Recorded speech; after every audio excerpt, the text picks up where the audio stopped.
Hey, baseball fans, welcome to HUD's House of Baseball. This is where I feel comfortable when I need to get away and think about the game. Now, during this time where we're not able to go to the ballpark, it's been interesting. There's no doubt about it. With three teenage boys here, two dogs, and my wife and everything, look, I escape to my baseball room quite often. And so, folks, maybe you can come with me today. I'm going to share some of my memorabilia with you that I collected during my baseball career. Now, my kids, I knew I wouldn't have my kids till after my career was over because we waited on them. So I wanted them to know their dad played big league ball. So what I started to do was collect all my stuff from the teams I played for. We carried this stuff around in storage for several years, my wife Jennifer and I, until finally she made room for me and she kept saying, "What are we going to do with all this junk?" And I said, "Junk? That's my baseball career. This stuff's not junk."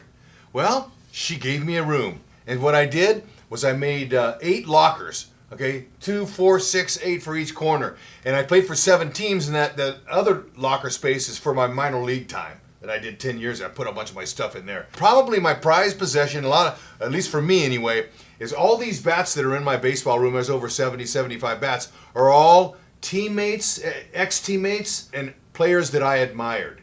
Okay, had no idea that I was going to be blessed to play 5 years in the American League and 5 in the National. Now, that was awesome. And you know, in baseball, you have no control. But what happened was I started my bat collection, and it wasn't even my idea. 1988, we're in Riverfront Stadium playing the Cincinnati Reds. I'm playing for the Montreal Expos. The guy I emulated the most was Pete Rose. I hustled like Pete and loved Pete, and so now we're playing him. A good friend of mine on the Reds team, Ron Robinson, the Creature, I told him before the game, "Hey, I want to meet Pete Rose. Can you introduce me to him?" So Robbie brings me up to the batting cage during the Reds batting practice, and I'm in an Expos uniform, and he introduces me. And so I'm like, "Hey, Pete, how you doing?" Well, fortunate had it that I stole a couple bases in that game, scored 2 or 3 runs, and we ended up beating the Cincinnati Reds. So the next day when I came to the ballpark at Riverfront, in my locker was this beautiful bat by Pete Rose. Okay, in his Mizuno bat, and he had signed it to Rex, a real gamer. Good luck, Pete Rose. I mean, and that was in my locker, just sitting there. So I remember my teammates, Hubie Brooks, Tim Raines, Galarraga, Wallach, all coming by going, "Hud, where'd you get that bat?" And I said, "Hey, Hook, he just sent it over. You know, so hang with them." They all were jealous. They all wanted one. So I started thinking, you know what? I'm going to start collecting baseball bats. Dave Winfield, what a great teammate Dave Winfield was. This guy encouraged me to be the broadcaster today that I am because he said, "Hey, kid, one thing's guaranteed a ball player. You'll be an ex-ball player. And I seen you play. You may not be here that long. So, hey, Dave Winfield," he said, "make sure that you stick your hand out and you tell your story. And when you're going next to the minor leagues, ask their PR director if you can tell your story at a luncheon. You never know what can happen." What can happen? I could broadcast for 20 years, Winnie. Thank you. Great advice from a real big leaguer and a Hall of Famer. Okay, another excellent teammate of mine and was really fabulous, I learned a lot from, was in my Baltimore Orioles days with Eddie Murray. Okay, Eddie Murray was a real classy guy, just like in Winfield. These guys are in the same league. They care about their younger players, and they mentored me. Eddie Murray, fantastic first baseman, Hall of Famer, no question about it. Taught me where to sign on a baseball. How about that? Okay, loved Eddie. Also, hey, what about Ricky Henderson? Ricky Henderson, all-time stolen base leader. Ricky was my teammate with the New York Yankees. And I have a story about this bat because I asked Ricky, 4 or 5 games earlier if he would give me a bat. He never did.